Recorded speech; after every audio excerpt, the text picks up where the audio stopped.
My friend Sam has always been troubled. The sort of kid you knew would go down the wrong path and wind up in the news.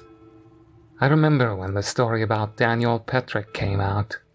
He was that teen who, back in 2007, took his father's gun from a safe after his parents took away Halo 3.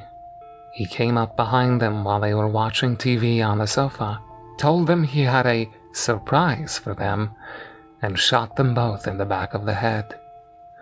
Not long after the Petric story came out, I remember Sam laughing and telling me, "Dummy got caught almost immediately. If I were ever gonna do something like that, I'd be smarter about it." We lived only 3 houses apart, so we used to hang out a lot. Sam was obsessed with true crime, which meant we watched a ton of it.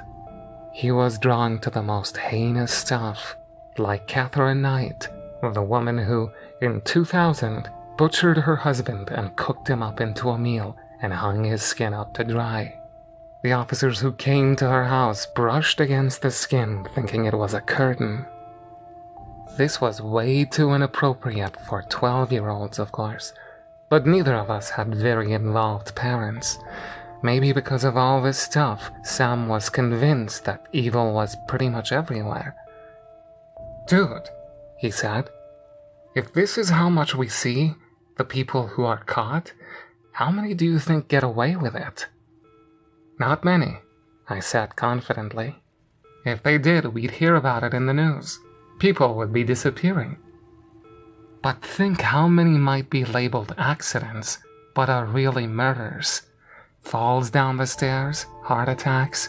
I bet so many people bump off old folks because they don't want to take care of them, or they want their money." "Doubt it," I said again. "It would be so easy," Sam said. "I bet there's tons of murders sliding under the radar because people just don't expect you to actually kill. So easy." In hindsight, this conversation screams red flag. But as kids, we both had a morbid fascination with this stuff. But by far, Sam's biggest obsession was the piano wire killer, who strangled 4 women in our city and was never caught. I found out from Sam's dad, not from Sam himself, that one of the victims was actually Sam's older half-sister. She was abducted in '99 when Sam was only 4 years old. Like all the victims, she was found naked, her body recovered from the tunnels under Nicollet Island. And finally, I understood the motive for his true crime obsession. He wanted to catch the person who'd killed his sister. He was trying to understand how it happened.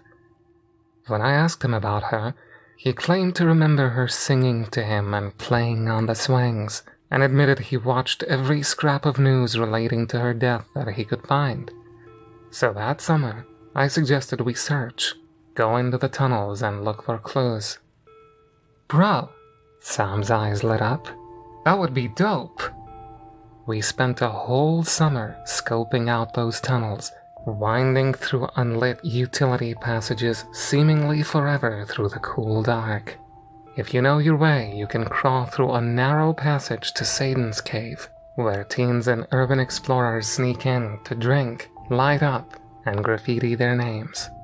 There are even some carvings on the cave walls that people have made of goat heads and demon faces, but it's mostly just discarded beer bottles and trash.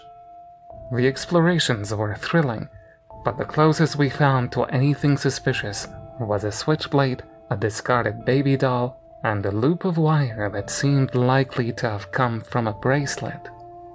Sam insisted that the news was all wrong, that the killer wasn't anything like people suspected. Maybe he was right, but he was wrong about the tunnels. There was no evidence there of any killer whatsoever, piano wire or otherwise. After that summer, our interest shifted from true crime to video games. We played lots of shooters.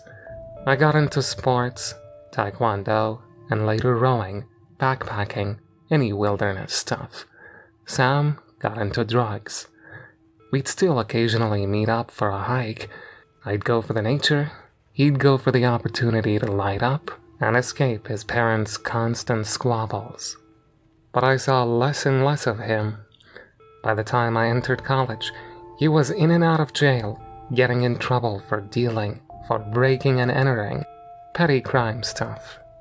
The last time I heard from him was when he called me from jail, asking me to bail him out, reminding me what good friends we used to be, reminiscing. "Hey, Rufus," he said. "Remember that summer we spent searching the tunnels?" "Yeah." Pretty transparent, trying to tug at my headstrings with a bond which had wilted years ago, but I smiled anyway, because those were better times. "That was dope," he said. "We never did find much, did we?" "Nope. But if we searched those tunnels now, things would be different. Hey, maybe we can go again once I'm out, yeah?" "Sure. So, I was wondering if you could do me a favor." "Yeah, okay. I was a sucker. I went and bailed him out later that day. We made plans to hang out, maybe to explore those tunnels again. I knew he'd blow me off, but what can I say? He was an old friend, and I felt bad that he'd wound up this way while my life was pretty steady. What's more, he'd found out while in custody that his dad had died. Suicide, apparently, which was not a surprise to anyone who knew Sam's father, but nonetheless surely must have hit Sam real hard. Sam was now worried about his mom, having to raise his baby sister alone. Plus, they needed money. They always needed money. He wanted to go check up on the two of them, make sure they were doing okay without his dad. I told him I was here if he or his family needed any help. I gave him my condolences. He just smiled and told me thanks, and didn't mention his father again on the drive back. "You know they actually found new evidence in the case?" he said to me when I dropped him off. "Damn, really?" "Yeah, I'll tell you about it next week." But he didn't get a chance. I got a voice call from him 2 days before we were supposed to meet up. The call dropped before I could answer. When I tried calling him back, it rang a few times and stopped. My subsequent calls went straight to voicemail. Sam ghosting me was nothing new, but when our appointed meetup passed and he still wasn't replying to me, I messaged his mom.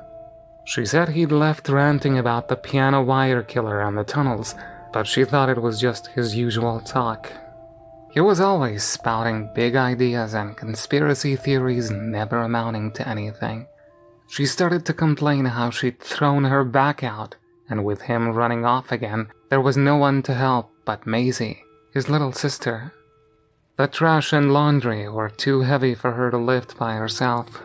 I told her I'd come by later, but now I was truly worried for Sam. Called, messaged, even reported my concerns to the police, but they jumped right to assuming he'd skipped town to avoid a court hearing, which was, I admit, a pretty plausible assumption.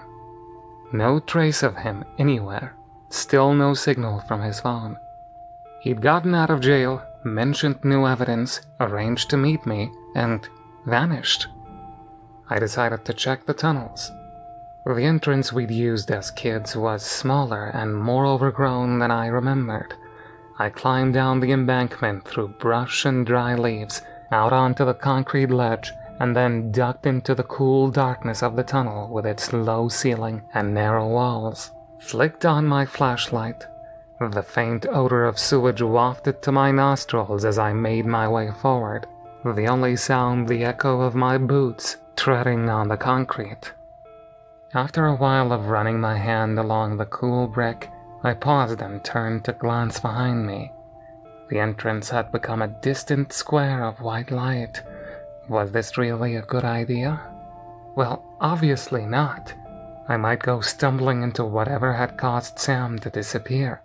Besides, I couldn't remember the directions to Satan's cave, and even if I did find my way in, what was I supposed to be looking for? "You know they actually found new evidence in the case?" Sam's hint in our last conversation had me tugging out my phone, searching the news, and I was stunned at the headline that came up. 25 years after brutal killings, piano wire killer confesses. Whoa, Sam had seriously downplayed this. It wasn't just new evidence. The killer was actually in custody and had confessed. So where the hell was Sam then? Maybe the police were right about him skipping town, leaving his mother alone to look after his sister, me scrambling to find him, and no one to pick up the pieces from his shattered life. I sighed and headed over to help his mom take out the trash. Sam's car was in the back when I pulled up, and my spirits lifted. I was eager to chew him out for all the usual trouble, but when I got inside, his mom told me that he wasn't back yet.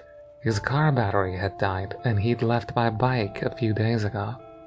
The house was a mess, filled with empty pizza boxes, several full garbage bags, laundry piled up. Sam's mom, Eleanor, had thrown her back out, I remembered, and couldn't lift heavy things, so without Sam, she had no one to take out the trash or carry loads of laundry besides Maisie. And Maisie wasn't a very consistent helper, being only 7 years old. "Is that Rufus?" Maisie came bounding down as I was collecting the trash bags, her nose wrinkled. "It smells like ass in here." "You should help your mom more," I said. Once I'd cleared the trash out, I was getting ready to leave when, on a sudden impulse, I went upstairs to the room Sam had been using, thinking he might have left me some hint as to where he'd gone. But I found the room taped off with a giant "Keep Out" sign. Maisie, bouncing up the stairs after me, told me no one was allowed in. "Especially me," she added, making a face. "Well, I'm his best friend, so I'm allowed," I said, but the door was locked. Undeterred, I started opening drawers downstairs in the main room. When we were little, Sam would sometimes lock his door and his parents would open it and tell him not to shut them out. I vaguely remember there being a key kept in a junk drawer. While searching, I called out to Sam's mom, asking if she'd heard anything from him. She shouted back from the basement, "He'll turn up eventually, like a bad penny." I grunted and opened the desk drawer. No keys, just electronics and cell phones, and closed it. Then opened it again and blinked. Sam's cell phone. I recognized it from the day I bailed him out. As soon as I had it in my hand, its heavy solidity made my pulse ratchet up. I brought it out to my car and plugged it in. Started up the phone. Couldn't get past the password. After a few more tries, I went back inside. Sam's mom was still doing laundry. I told Maisie to go sit in my car, that I'd take her to get ice cream in a few minutes, and then I went upstairs. My heart was pounding harder now. The unpleasant odor still lingered, despite the garbage having been cleared out. Sweat pooled under my armpits as I peeled the tape off the door and put my shoulder against it. It didn't require much force. A couple of short bursts, and I flung it open. Sam's bed was unmade, laundry on the floor, dirty dishes, messy like his life. No sign of him. My eyes turned to the closet, to the faint stain of reddish-brown on the carpet. I slid the door open, wobbly in its tracks. My eyes watered. The stench hit me like sewage and old meat. I closed the door and dialed the police. "I bet there's tons of murders sliding under the radar because people just don't expect you to actually kill. So easy." After unlocking Sam's phone, the police discovered he'd been drafting me an email. It included a link to a more detailed article about the piano wire killer's confession. A confession to 3 of the 4 murders, but not to the murder of Sam's sister. Police suspected, even back in 1999, that it was a copycat killing. Suspected because the type of wire used to strangle her didn't match the one with the other victims. Over the years, I'd forgotten this detail. Sam never did. His mom was still downstairs when the police arrived, and I showed them his body, tucked into the closet and curled as if asleep, but rotting, leaking. Only later would the pieces fall into place, that even as a child, he'd suspected his mother of murdering the half-sister, who was born from another woman.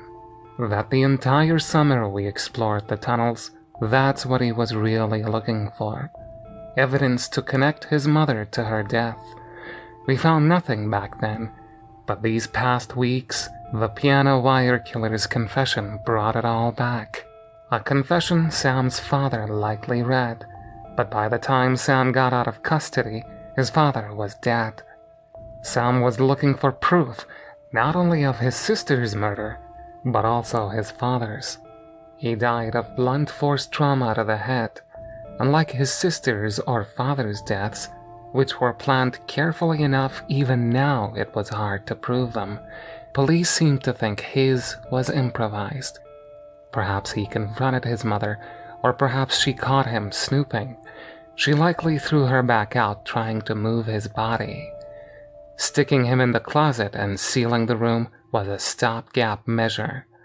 But even so, she might have gotten away with it, and I might have assumed he was still out in the world somewhere, running into trouble like always, if I hadn't seen his phone. It would be so easy. I never knew when he said this that he was voicing suspicions about his own mother. No wonder his worldview was so bleak, his sense of people one of constant mistrust. He didn't confide in anyone, not even me. But I'm glad the truth is finally out. I just wonder how many deaths, how many assumed accidents, how many heinous misdeeds go flying under the radar like he says. I'm worried that my best friend has always been right, and it's so much more than we realize.